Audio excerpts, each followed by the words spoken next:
The voice narrating your life isn't yours. You sit up, rub the night from your eyes, and reach for salvation the way you always do.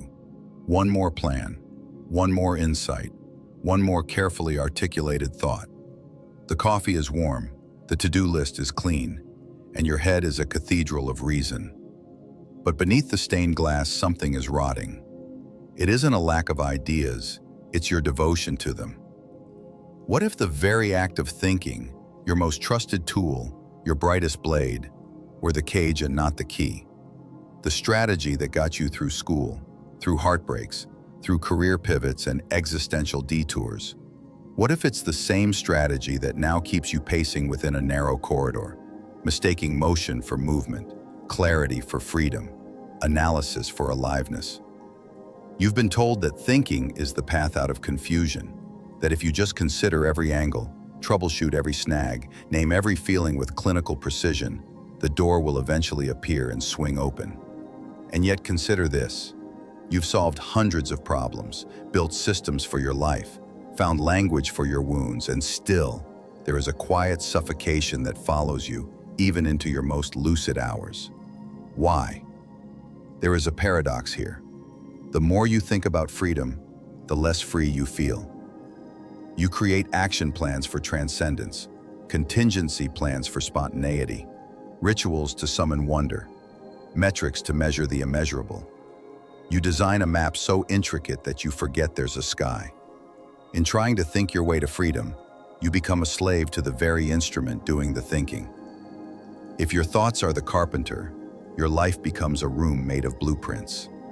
Have you noticed how every plan contains a micro-plan for handling the failure of the plan? How each insight arrives with a shadow, anxiety that you might lose it, the pressure to be consistent with your newfound wisdom. When did freedom become another item to manage, another project to optimize? Perhaps you tell yourself, I'll create a better framework. I'll think deeper, clearer, more holistically. I'll integrate philosophy, psychology, mindfulness, and neuroscience until I arrive at the grand synthesis, one vast thought that unties all knots.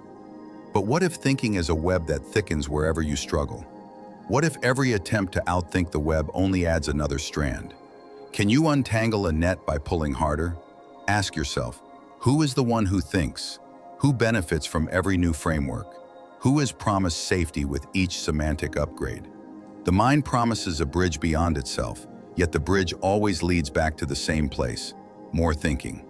You repair the bridge at night and wake to find that while the architecture has changed, the landscape has not. Same horizon, different scaffolding.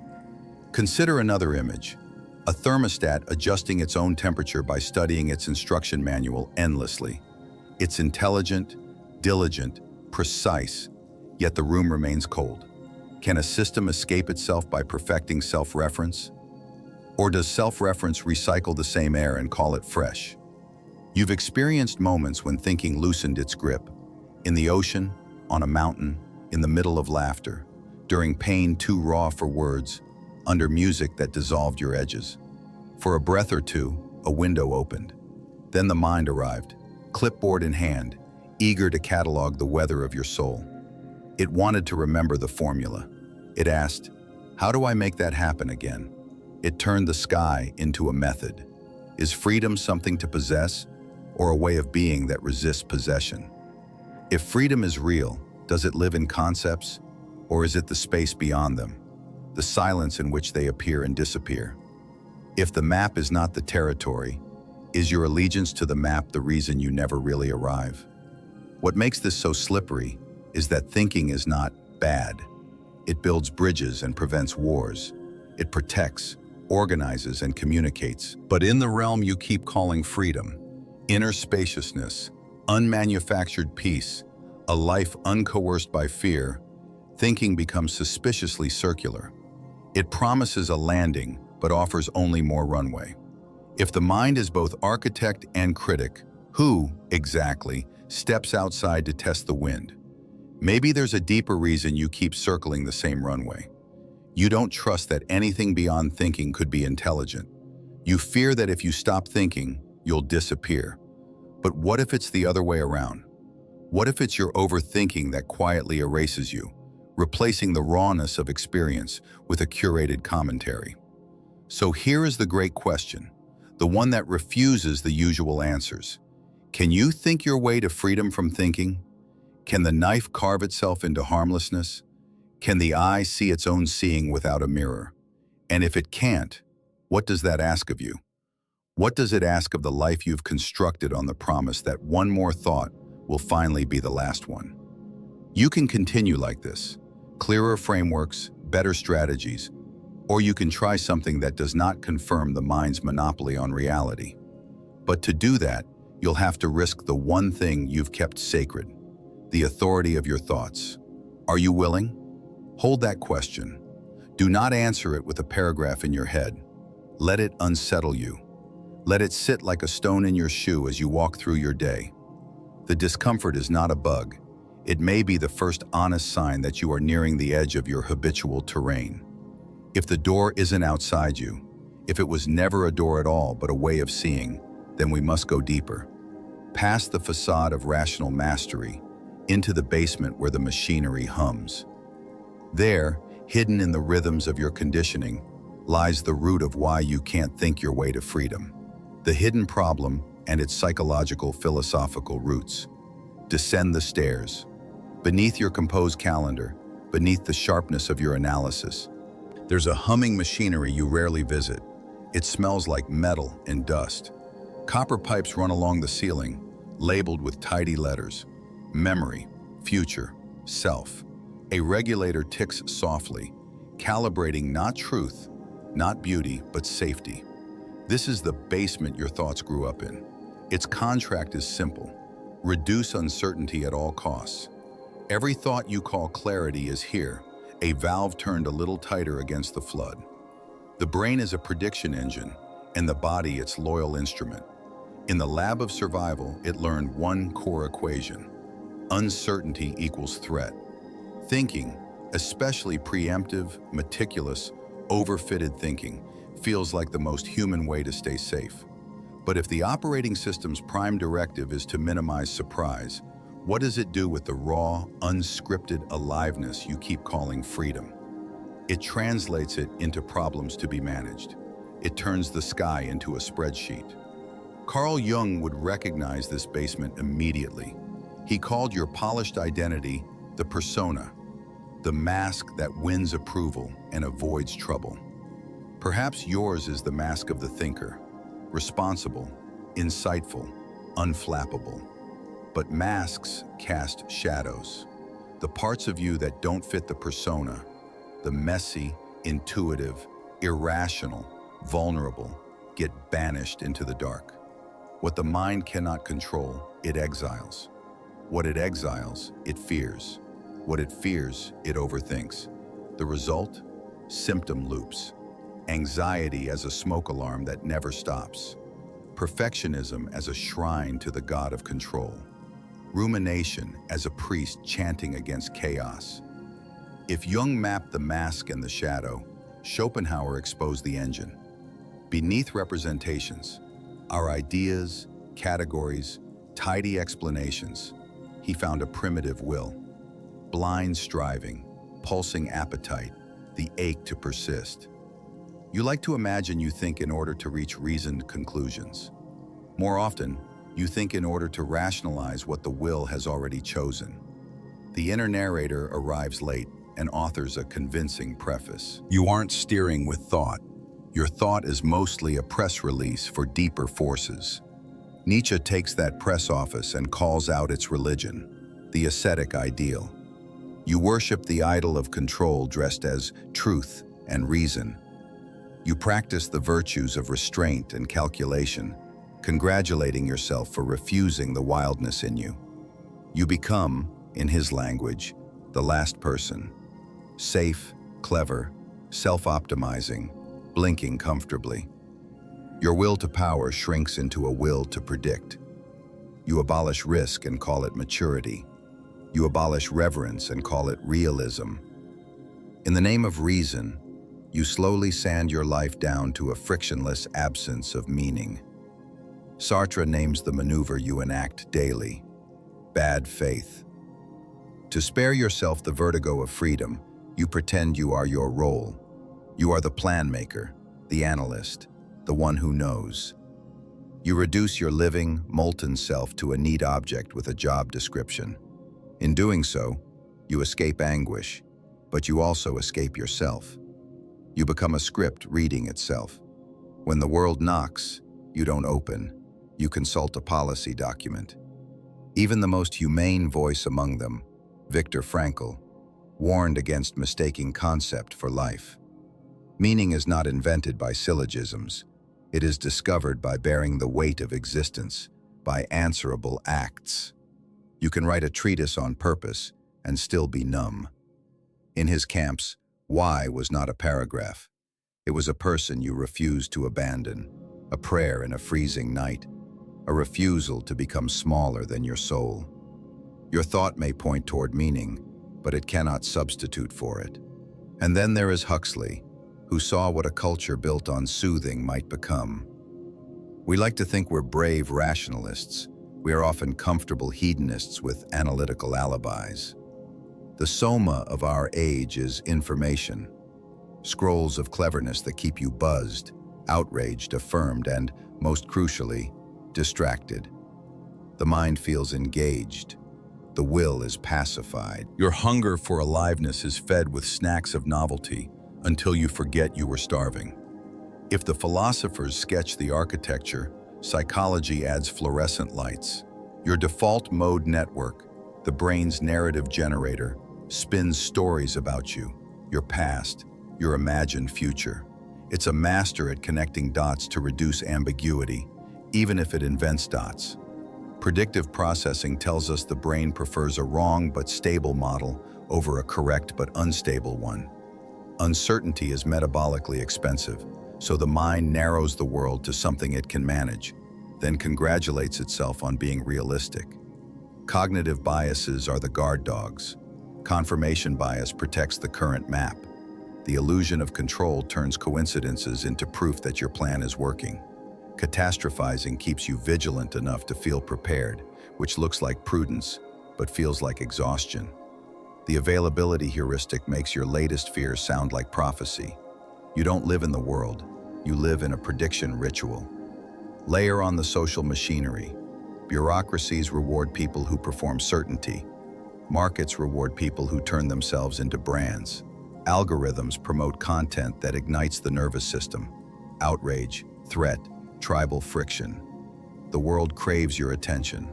Thinking, refined as a defensive art, becomes your way to ration it. Productivity culture disguises itself as freedom. Be faster, smarter, more optimized, and quietly trains you to equate value with control. If you're not careful, you become an employee of your own nervous system. Your job description? Manage risk, reduce variance, maintain the storyline. This is the hidden problem. You entrust your emancipation to a faculty designed for protection, not liberation. Thinking is evolutionary armor. Armor is necessary in battle, but if you never take it off, it becomes your skin. You stop feeling the sun. You learn to call the weight of metal a natural posture. The tragedy is not that thinking is wrong. It's that you've asked it to do what it cannot. You set it against mysteries that demand participation, not analysis. Love, grief, awe, death, grace. You turn ceremonies into checklists. You replace thresholds with tutorials. You attempt to prepare your way into states that only yield to presence.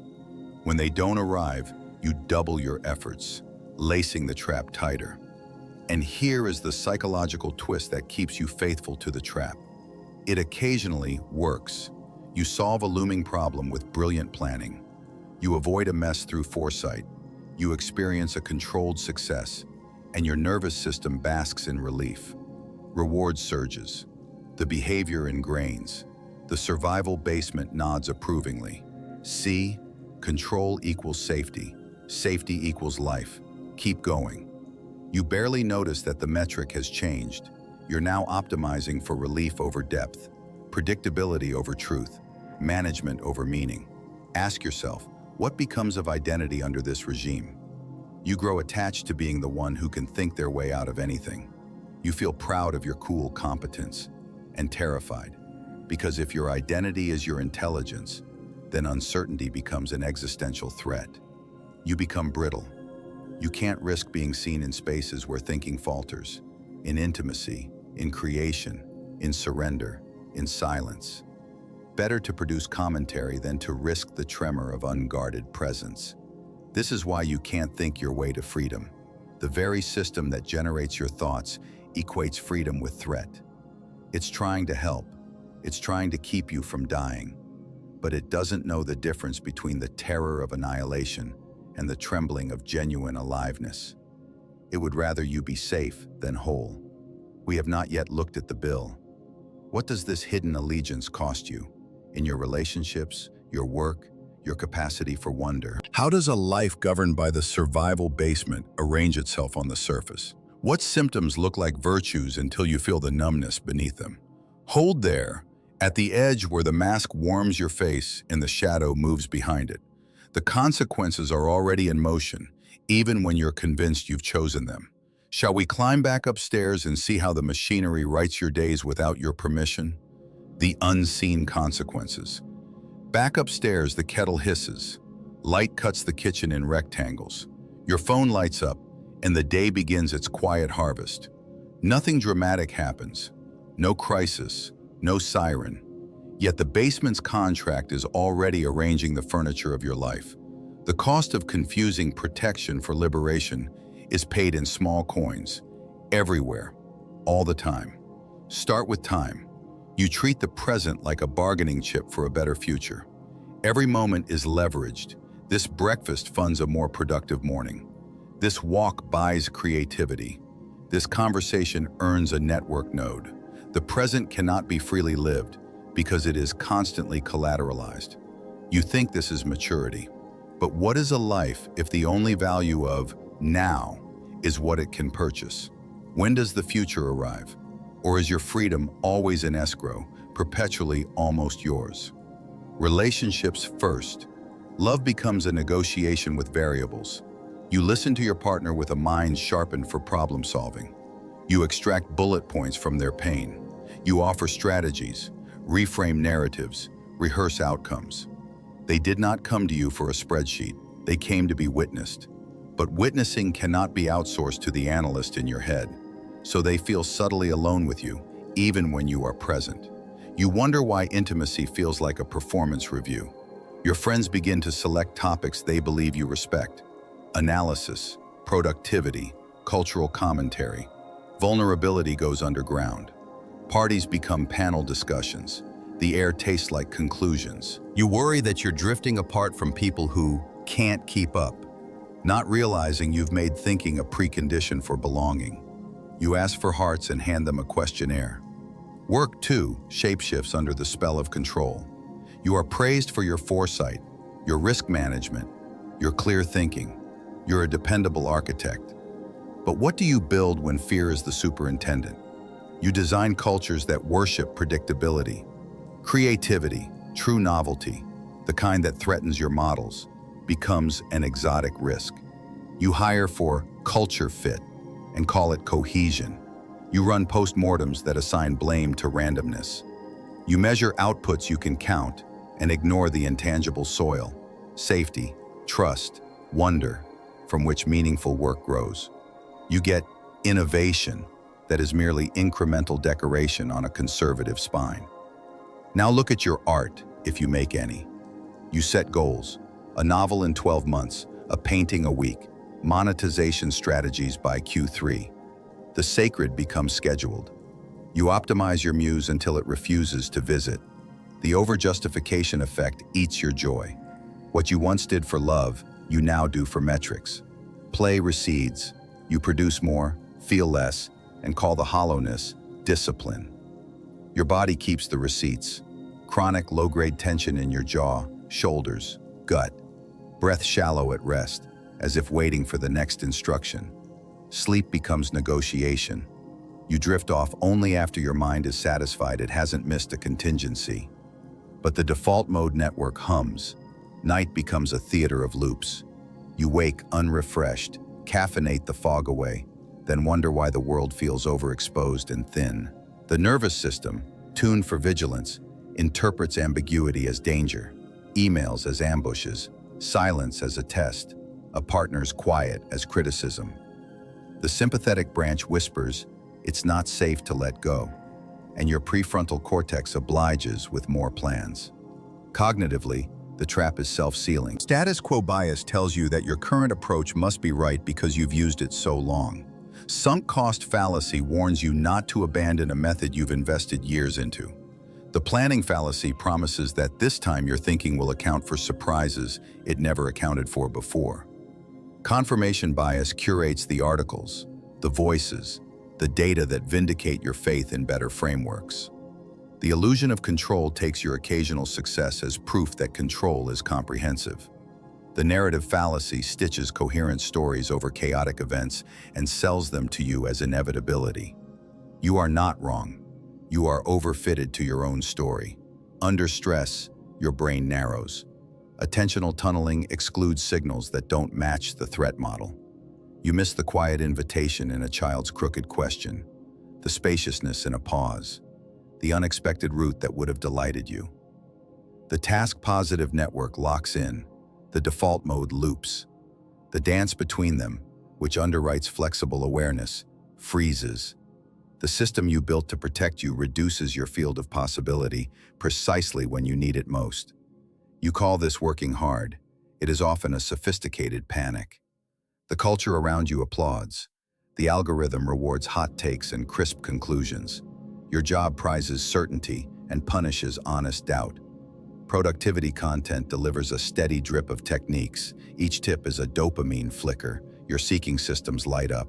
You feel the promise of control and mistake it for relief. But dopamine is a messenger of pursuit, not satisfaction. You chase the signal and keep missing the meal. How many more books until your bookshelves begin to speak? Identity settles into its armor. I'm the one who knows. I'm the one who thinks clearly. It feels good. It also makes you breakable. Any arena where your intelligence is not supreme becomes hostile territory. Love, sickness, aging, grief. You avoid them or dominate them with theories. You prefer to coach your emotions rather than feel them. The defense mechanism psychologists call intellectualization becomes your default. It is elegant. It is anesthetic. You become a brilliant anesthesiologist of your own heart. The invisible outcome is a thinning of life's textures. Colors flatten. Music becomes background productivity fuel. Food is macros. Rituals are habits. Nature is steps counted. Spirituality becomes content. You attend ceremonies and live tweet your epiphanies. You meditate to increase your focus. You pray to manage your anxiety.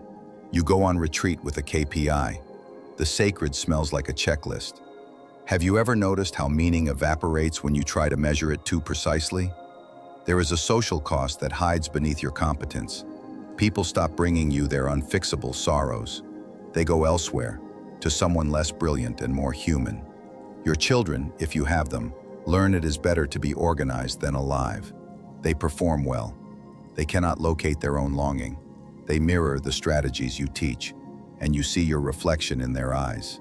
Capable, distant, restless. Then there is the strange acceleration of time. When you live for a later, memory compresses. Months blur, distinguished only by the projects you finished. Your life becomes a sequence of solved problems rather than a cascade of lived moments. Ask a person at the end what they remember. It is rarely the spreadsheet. It is often the unrepeatable dinner, the terrible day that required tenderness, the risk that mattered, the thing that trembled. How much of that have you traded for the soothing hum of competence? The political and communal consequences are subtler but real. Societies become careful. Leaders speak in managed language. Citizens are offered control, not meaning. We trade freedom for safety and dress it as choice. Public discourse becomes a competition for the most sophisticated analysis rather than the deepest courage. We perform concern. We avoid sacrifice. We demand certainty from a world that never promised it, and punish those who confess their confusion. Is it any wonder we feel both exhausted and unled? You may protest, thinking saved me, it gave me a life. Yes, it did, and it still can, within its proper domain. But ask yourself, quietly, is the life you are living the life you wanted, or the life your fear finds acceptable? When did you last choose the bewildering thing because it was true? When did you last refuse relief in favor of meaning? How much of your day is a negotiation with ghosts? This is not an indictment. It is an X-ray. If you can see the pattern, you can consider another way. Not an anti-intellectual tantrum or a romantic leap into chaos, but a revolt of scope. Thinking returns to the realm where it shines, and something older, wider, wordless takes the helm in the places where you've used thought as a sedative. The urgency you feel right now is appropriate. It is the body's vote. But urgency can stampede you back into the old blueprint. Quick fixes, new frameworks, more refined thinking about not thinking. That's the trap's final trick, turning rebellion into a curriculum. What if rebellion is something more radical and more humble? What if the path out is not another thought, but a way of relating to thought? What if freedom is not a conclusion, but a practice that cannot be outsourced to concepts? Stand at this threshold and feel the tremor. The armor is heavy, and you are tired. Isn't that a kind of permission? The next move will not make sense to the basement. That's how you'll know you're doing something new. The rebellion. How to break free. Step outside before the mind wakes up for work. The street is still gray, the air undecided. A bird tests a syllable and does not finish the sentence. Your first instinct is to name things, to file them. Don't. Let the cold touch your face without translation. Notice how quickly the brain reaches to narrate, to claim, to improve. Now, for the first time in a long time, let the story pass without taking your hand. This is where the rebellion begins, not by defeating thoughts, but by refusing conscription. The first revolt is a change in allegiance. Freedom is not the absence of thought. It is the shift in who you take yourself to be in relation to thought. You step from inside the narration to the quiet space that hears it. In that step, analysis becomes visible as sound rather than law. Frankl pointed to this when he spoke of the space between stimulus and response. That space is not a concept. It is a felt room. You don't enlarge it by thinking about it. You enlarge it by standing in it and refusing the reflex to fill it. Practice this defection in plain language. When a thought arrives, you're failing. Control this. Don't look foolish. Add a soft frame. I am noticing the thought that, or my mind is offering the story that. This is cognitive diffusion, and it feels strangely unheroic, like putting down a sword instead of swinging it. But notice how the blade stops pressing against your ribs once you name it as a blade. You will be tempted to analyze the thought's childhood, to trace its genealogy. Resist. You are not interrogating, you are unhooking. Create two kinds of time in your day: architect hours and animal hours. In architect hours, think hard on purpose. Build plans, make lists, weigh options. Then close the book. In animal hours, live without optimizing. Cook slowly. Walk with no destination. Make something useless. Do not secretly evaluate how well non-optimization is working. That's the mind's last scam, grading surrender. Zen calls it beginner's mind, not because you are naive, but because you are available. You become unoccupied enough for life to touch you. Your body is not a nuisance. It is intelligence older than language. Give it jurisdiction. Start with breath like a key inserted and turned. 5 counts in, 5 counts out, through the nose. Coherent breathing is not mystical. It persuades your nervous system that the village is not on fire. From there, orient. Name 5 things you can see, 4 you can feel, 3 you can hear, 2 you can smell, 1 you can taste. This is not self-care decoration. It is a structural shift from abstraction to sensation. The world comes forward, you come back. Then practice titration, small sips of aliveness. Do not leap from total control into chaos. Pendulate between safety and stretch. Step into a slightly uncertain situation. Say, "I don't know," in a meeting. Improvise dinner. Leave the house without your mental checklist and return to ground. Like muscles, your capacity for uncertainty strengthens under wise stress. Recklessness reenacts the old drama. Gentleness rewires it. Make a vow of bewilderment. Each day do one thing that cannot be justified by productivity, prestige, or protection. Call someone just to hear their weather. Read a poem out loud to your kitchen. Write a letter you won't send. Sit on the floor and listen to rain. These are not hobbies. They are practices of disobedience against the algorithm in your skull that demands returns on investment. Nietzsche's "become who you are" sounds grand until you realize it's smuggled in by tiny acts of unledgered love. Reform your relationship to uncertainty with language. Swap "how do I control this" for "how can I relate well to this?" Replace "is it safe" with "is it true? Is it kind? Is it necessary?"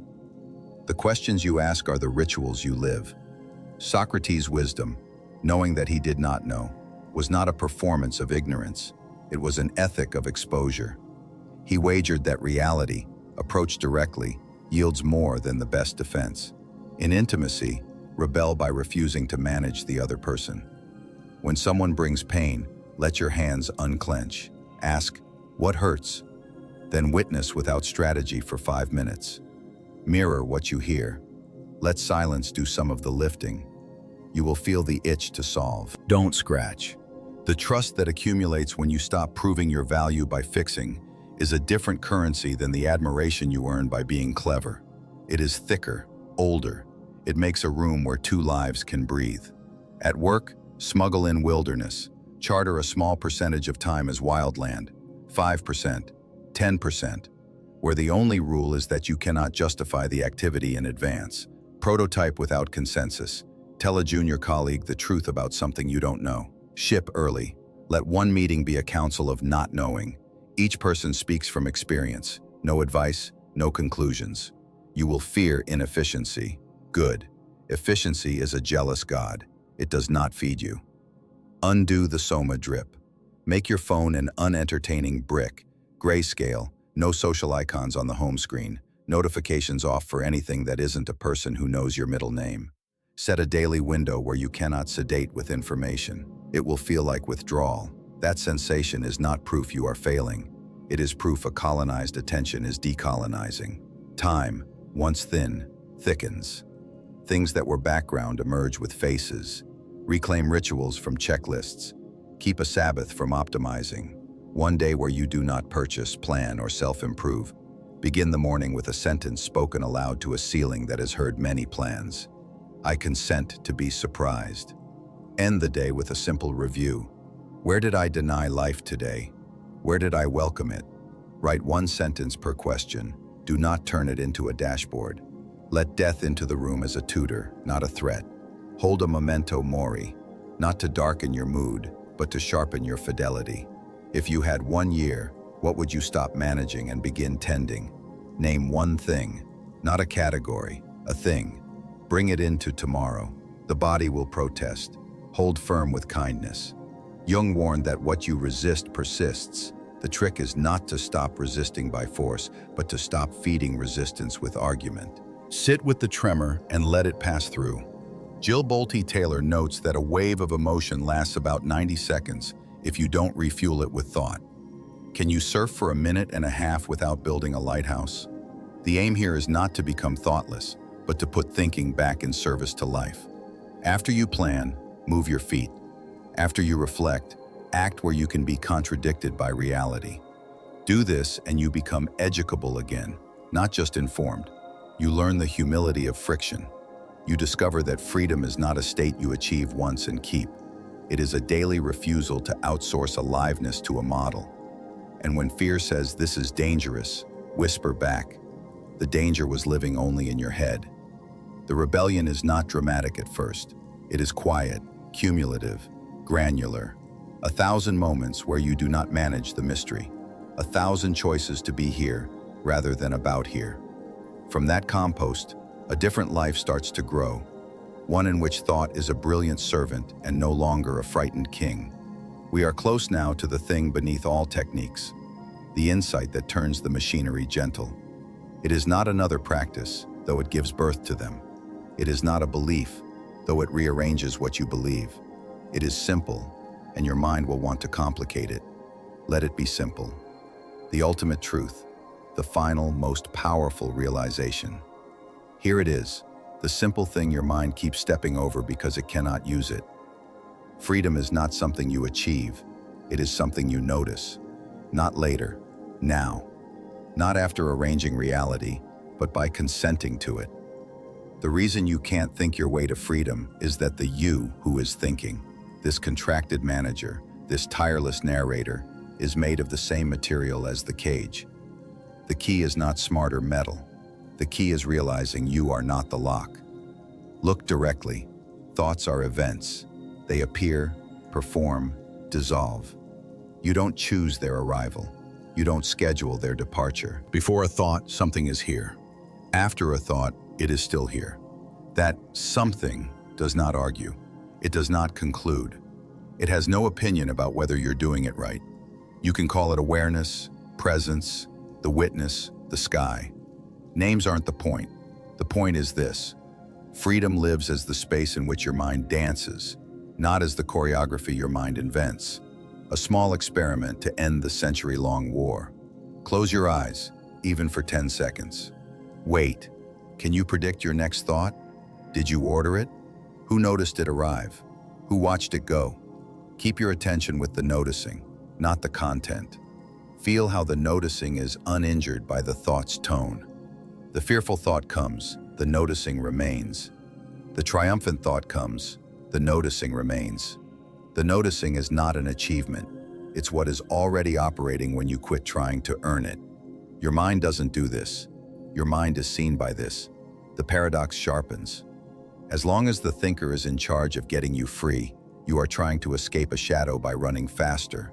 The thinker cannot transcend the thinker, but you can stop identifying as the thinker. That is the gateless gate Zen whispers about, the door that was never there until you insisted on a door. Effort at the level of control seals it. Ease at the level of being opens what was already open. This is not an argument against action. It is an invitation to a different source of action. Taoists gave it a name, Wu Wei, effortless action, action aligned with the grain of reality. When you act from the contraction of a threatened mind, you manipulate, you exhaust, you fight the river. When you act from the clarity of awareness, aware not just of your idea, but of your body, the room, the other person, you move cleanly, sometimes swiftly, sometimes you wait. This is not passivity. It's participation at the level where life isn't an enemy to be managed, but a partner to be met. You may protest. Isn't this just a nicer thought? No, it's not something to believe, but something to test. The test is experiential. In a hard moment, conflict, grief, fear, feel the urge to narrate. Don't fight it. Simply place your attention 1 inch behind it, as if you were listening from a wider room. Let the sensation in your chest be present without immediately attaching a sentence. Ask, softly, can this too be allowed for 10 seconds? Not forever, 10 seconds. Watch the wave crest and break without you building a levee of analysis. What remains is not apathy. It is a slender, luminous yes that doesn't bargain. From there, speak or stay silent. Move or be still. Your action will not be evaluated by an inner tyrant. It will be borne by a deeper intelligence that measures with different tools. Truth, tenderness, reality. The mind has trained you to believe that surrender means losing. But what if surrender is the end of pretending you are separate from the life you are trying to control? What if the final truth is scandalously intimate? There is no gap to cross. You are inside the thing you are searching for. Awareness is not something you get to, it's what you are, prior to every getting. The you who thinks is a useful interface, a story, a costume for functioning. Wonderful costume, let it bow. But when the costume starts giving orders to your soul, you are in a comedy turned tragedy. This changes everything quietly. Freedom is not conditional on outcomes. Freedom is the unconditioned witness moving through conditions. In a difficult conversation, freedom is not getting the other person to change. It is refusing to collapse into defensive fiction. In grief, freedom is not reversing death. It is letting love keep its dignity as sorrow. In work, freedom is not total control. It is aligning with what is actually needed rather than what protects your ego. This is not abstract. It is 1,000 micro-gestures, not interrupting your partner's vulnerability with advice, not blaming a colleague when uncertainty stings, not checking your phone when loneliness glows like a coal. These are not self-denials. They are acts of allegiance to the one in you who is already free. How do you live here without making it another project? By returning, like breathing. Forget, remember, forget, remember. When you catch the mind grasping for a method to solidify awareness, smile. Awareness doesn't need reinforcement. You need reminding. Rituals help not because they control reality, but because they turn you toward it. Hands on the table, feet on the ground, eyes meeting eyes. You are not performing presence. You are noticing that you were never absent. And yes, there will be days when the basement surges, when control feels like oxygen. On those days, let the truth be gentle. Thinking is a good servant. Invite it back to its proper post. Ask it for directions, not meaning. Ask it for tools, not identity. Its relief will surprise you, as if an overworked manager were finally allowed to go home at 5. The most powerful realization is heartbreakingly plain. The life you want is available only in the life you have, not the imagined version, this one. If you postpone your aliveness until your mind approves of reality, you will live in drafts forever. If you consent to be here, truly here, reality meets you with reciprocity. People feel it. The world shows seams you can slide your hands into. The mystery warms its breath against your cheek like something alive. It was never far. It was only waiting for you to stop insisting on a better sky. Step outside again. The street has decided on morning. A neighbor drags a trash bin. Somewhere, a kettle goes quiet. Put your phone in your pocket and let it stay there. Walk without harvesting steps. Notice the texture of the air against your skin. The arrangement of clouds nobody curated. The specific blue that will never happen exactly like this again. If a thought arrives, about efficiency, about doing this right, place it on the sidewalk like a leaf.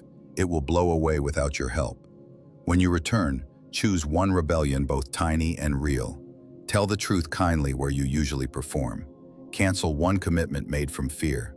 Eat without a screen. Call the person you love and say, I don't need you to be different. I want to be with you while we are alive. Write one line and put it where you can see it. Do not trade the living now for the promise of a controlled later. If you must have a vow, let it be brief and unbreakable. I will not abandon the real for the comfort of the known. Let it be threaded through ordinary hours. Let it grow evidence that your life is not a theory, that your freedom is not an argument, but a posture, available to you between one breath and the next. And when the old impulse returns, as it will, to think your way out of being human, smile like someone who has remembered a secret that needs no defending. Then put one foot on the floor. Let the day find you uncaged.